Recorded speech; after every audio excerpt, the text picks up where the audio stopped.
तेलंगाना काबीना का एक इजलास चीफ मिनिस्टर रेवंत रेड्डी की सदारत में मुनाकाद हुआ। इजलास में मरकजी हुकूमत से मुतालबा किया गया कि वह हैदराबाद मेट्रो रेल के मरहले दुआम की जल्द मंजूरी फराहम करे।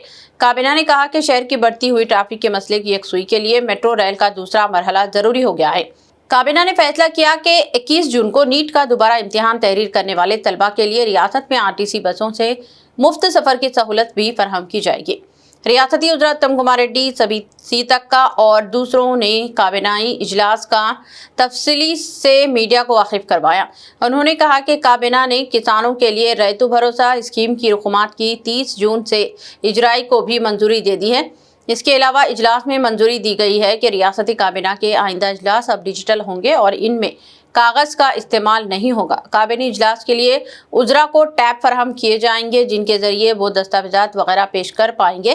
काबीना ने मेट्रो रेल मरहले दुआम के लिए मरकज से मंजूरी हासिल करने में तेलंगाना से ताल्लुक रखने वाले मरकजी उजरा से ताउन करने की भी अपील की।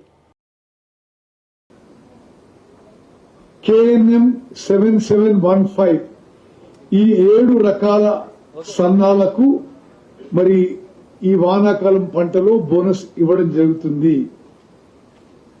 రాష్ట్రంలోని మన రైతులు ఈ ఏడాది దేశంలోనే రికార్డు స్థాయిలో అత్యధిక ధాన్యం పండించారు. గతంలో ఎన్నడూ లేని విధంగా ఈ సీజన్లో యాసంగిలో రాష్ట్ర ప్రభుత్వం రికార్డు స్థాయిలో దాదాపు 80 లక్షల మెట్రిక్ టన్నుల ధాన్యం కొనుగోలు చేసినము. భారతదేశంలోనే 29 రాష్ట్రాల్లో యాసంగి పంటలో ఇంత ప్రొక్యూర్మెంట్ ఏ రాష్ట్రంలో కూడా ఎప్పుడు కూడా జరగని విషయం కూడా నేను మనవి చేస్తున్నాను. మరి మిగతా రాష్ట్రాలతో పోలిస్తే కేంద్ర ప్రభుత్వం మనం రాష్ట్రం నుంచి తక్కువ పర్సెంటేజ్ ధాన్యాన్ని సేకరించడంపై మంత్రుల సమావేశం ఆందోళన వ్యక్తం చేసింది. రాష్ట్రంలో పండించిన మొత్తం ధాన్యాన్ని కొనుగోలు చేయాలని కేంద్రానికి డిమాండ్ చేస్తున్నాము.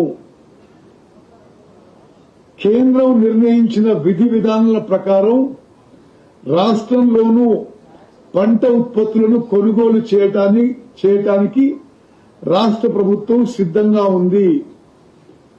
భవిష్యత్తులో కూడా రైతులకు ఇబ్బంది లేకుండా పంట ఉత్పత్తుల కొనుగోలుకి కేంద్రం నిర్దేశించిన కోటాను అనుసరించాలని నిర్ణయం తీసుకున్నాం.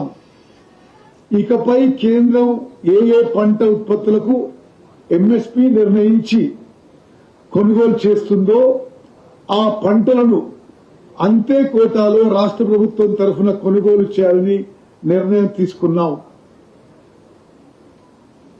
వానాకాలం సీజన్ కు రాష్ట్రానికి కేటాయించిన ఎరువుల కోటాను వెంటనే విడుదల చేయాలని కేంద్రానికి విజ్ఞప్తి చేస్తున్నాము. రైతులు ఇబ్బంది పడకుండా ఎరువుల కోటాను విడుదల చేయాలని ఇప్పటికే పలుమార్లు కేంద్రానికి మా గౌరవ మంత్రివర్యులు తుమ్మల నాగేశ్వరరావు గారు అనేక మార్లు లేఖలు రాశారు.